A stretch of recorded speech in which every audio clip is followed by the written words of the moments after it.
Okay. Steve, there's a lot of talk this morning about smart cities. Is that the way forward? It's certainly the buzz phrase, isn't it, at the minute? I would suggest it is for a number of reasons. I think it addresses some of the climate change issues we face. I think it addresses some of the public sector efficiency drivers that we need to address, certainly around urbanisation. So I think it's here for a while to stay, yes. So what challenges do these councils face when they want to get into this big cities project? Well, as we know, that all of the facts and the figures stack up, that cities are where people want to live. Over 50% of the global population now live in cities. That presents huge challenges in terms of how we provide housing, how we provide the right space, how we provide educational services, how we provide infrastructure. On top of all of that, we've got a thing called climate change resilience. How do we make our cities more resilient? We've also got challenges around the public sector finance. How do we do things more efficiently?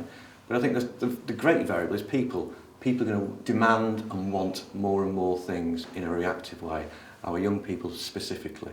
And that is going to be one of the challenges, isn't it? The way that people are going to have to live in smart cities, and the population within that city are going to have a big say in this. It is, and their expectations of what's provided by the city will be increasing as well.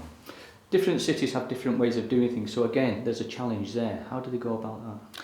I think it all depends. You play on your assets and your opportunities, your strengths. I think that's the really critical thing that we've learnt in Manchester, is don't create a template, build on your assets and your strengths. So we have in Manchester a very strong, powerful track record of public-private sector partnership working, not just with our industrial partners such as Siemens and our SMEs, but also with our academic institutions as well. So Manchester's track record in terms of turning the city around is very much driven around that partnership working.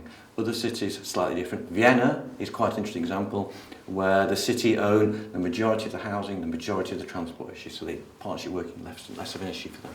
One of the major things as well, as far as smart cities, is data selection, a vitally important part of putting a smart city together. It is, and we heard earlier around data being the nutritional, the currency of the cities in the future.